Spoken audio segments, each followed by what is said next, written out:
what the bloody hell? Yeah, that's just there. I mean, I guess they have to advertise that film somehow since it has been delayed due to the pandemic and everything.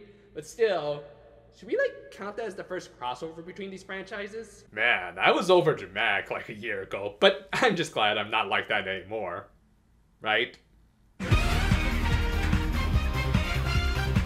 But yeah, considering how my Weekly Witches series started, I guess it was only appropriate that we circle back to this rather random Easter egg from Healing Good episode 16. As you just heard from past me, this film was delayed due to the pandemic, but did eventually hit cinemas last November, and recently got a Blu-ray release, which gave us something to watch as, you know, international travel was kind of out of the question.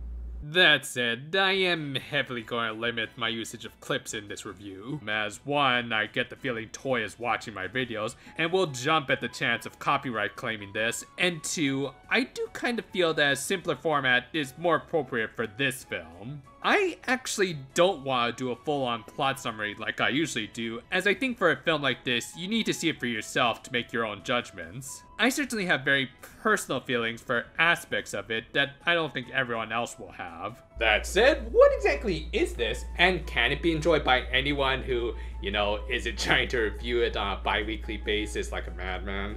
Well, to that second question, yes, because this has little to do with the actual Jamajo continuity. Let me explain. This film, for the most part, takes place in our world pre-pandemic, and stars three ladies of varying ages and backgrounds. Yet, in spite of never having met, they all shared one thing in common. They all experienced the show Ojamajo Doremi in some way, be it either through reruns, DVDs, Blu-rays, or they did the right thing and watched it in real time. And as fate would have it, the three would end up meeting while scoping out the real-life western house that the Mahodo was based off of in Kanagawa. From there, they would bond over their affection for the long-running classic magical girl anime, and even get involved in each other's lives and tribulations, all the while spouting random geeky references. So yeah, if I were to describe it in so many words, I would say it's like a combination of Akiba Ranger, a story featuring three color-coordinated otaku who sometimes get lost in their own delusions, and Kamen Rider Shin, in that it was designed to reignite the passion for the dormant franchise for those who grew up watching it. Though thankfully, it didn't have an audience alienating premise in that it was way too violent for kids and too edgy for grown adults. No, I'd say this is watchable for any age, though definitely lean more towards the adults, not just for the pure nostalgia fuel it runs on, but also because our main characters deal with issues that are way too real, especially in Japan's more problematic culture that they try to sweep under the rug, but we know it's there. Sora was a teacher who wanted to give special attention to kids with learning disabilities, in spite of Japanese education generally having a very broken sink or swim system that seldom supported mental disabilities. Reika had a leech for her boyfriend that she couldn't bring herself to break up with due to some family issues that I won't spoil. And Miei arguably had sadly one of the most common issues of not just suffering from some underlying sexism in the workplace, but also some blatant discrimination from being a returnee to a very xenophobic country. I'm not gonna lie, even for something that was clearly geared more towards the adult fans of the Doremi franchise, which probably wouldn't have strayed away from similar issues in the actual show, I am surprised that a modern toy production actually addressed these issues when they've otherwise skirted around them in their other shows. Hi again, Hinata.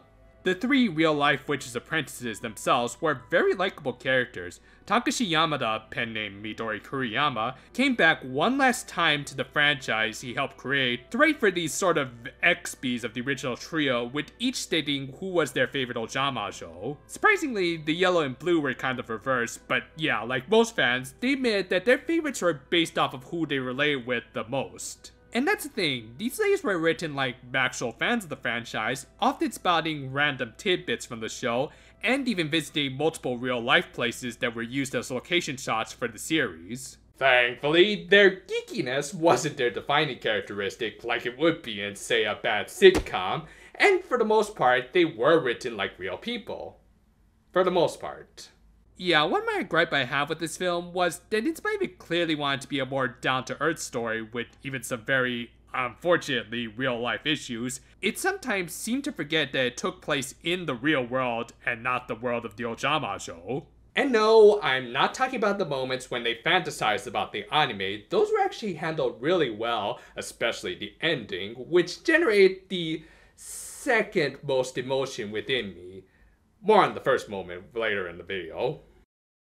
I'm more referring to how they deal with the aforementioned conflicts, in particular how they're resolved in the third act of the film. I mean, I think I get it. It's meant to show how a series from the early 2000s can still be applicable to real life 2 decades later. I'm just saying, for something that puts emphasis on the harshness of reality and the disillusionment of childhood ideals, they end up dealing with their problems rather childishly. Obviously, I wouldn't have an issue if this were an episode of the original show meant for little kids, but nope, it's designed for the returning adult fans. The one that bothered me the most was probably Reika, who in spite of getting a really good, bittersweet resolution to one of her plot lines, the main one involving her leech boyfriend felt not just unrealistic, but also kind of rushed by comparison. Last I checked, this isn't how most normal people deal with toxic relationships, not without at least a little more broken furniture. Now, I do say it's only a minor complaint, as I do still like these conclusions, especially how Mirai deals with her job issues. That was just awesome. Moreover, I think I'm just glad that they at least handled Sora's conflict very well, which, if you know me, I do have a bit of a bias towards this particular subject matter. As I've said, I have Asperger's syndrome, and as a result, I ended up going to special ed schools from middle to high school. So, when this film had a scene at a special ed boarding school in a Japanese setting, well, yeah, that ended up drawing out a lot of emotion for me and kind of brought me back to those days, so yeah. Again, I would completely understand if this didn't hit you the same way it did me, but really, just seeing some very respectable representation of people on the spectrum was just very reassuring to say the least. Lord knows we ain't getting from Hollywood anytime soon. Next step in evolution, my ass. But yeah, the resolution to Sora's conflict was great, and in general, while this film had its goofy moments here and there, it also handled the representation of several other groups just as respectively without feeling too pandering or one-sided, as they even addressed some of the deeper nuances of Mirai's issues of being a returnee. As I said, this is hardly anything new for the Doremi franchise, as I even recently reviewed an episode about respecting other people's cultures, and I know there's going to be an episode about racism later, but I'm just glad that this is framed beyond just a show from the early 2000s. Sora did get one more conflict in the final act of the film that, while a little rushed and I personally would have liked to see more stuff involving learning disabilities, it was still decent and a good commentary on the treatment of many fandoms on the unfortunate landscape that is social media. Overall, this really does feel like the ultimate love letter to the original series, not just for its messages and characters, but also its production. You're gonna hear a lot of old sound effects, and more importantly, some fantastic remixes of classic tunes. Seriously, I'm gonna buy this OST as soon as I can. The animation, while again, I'm trying not to use too many clips, I think I can just show you these images, and you can tell how amazing this film looks. Yeah, it's no Ghibli or anything, but not everything has to be, and really, too much detail might betray the spirit of the original Plucky series, known more for its cute designs. And even though they probably could have used archival recordings of the original Jamajo, they did bring back the original VAs for a few lines, in particular Doremi and Pop, who probably got the cleverest cameo not involving the imaginations of the characters. That said, and again, this is just a really minor gripe, but I do kind of wish that these characters could have run into the VAs of the Ojamajo, or maybe even the staff of the show. They could have done it like in Seiyu's Life, where the VAs played themselves and shared their experiences with working on the franchise and how much they dedicated to it. That would have made for a great scene in my opinion. Then again, based on some of the comments I've read,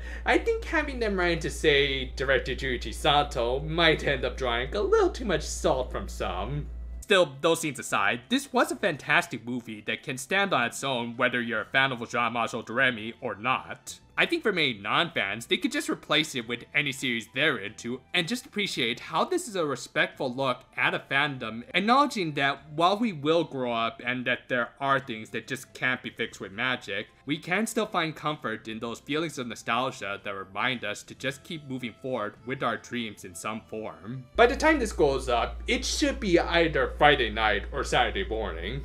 So do look forward to my Tropical Rouge review the next day, as well as appropriately enough, my next weekly Witch review, which will have a Reika Tamaki episode. Yeah, kinda surprised no one referenced her when talking to this film's Reika. Well, in any case, farewell for now, my friends, and yeah, you know what? I think I'm gonna revisit some of my own nostalgia.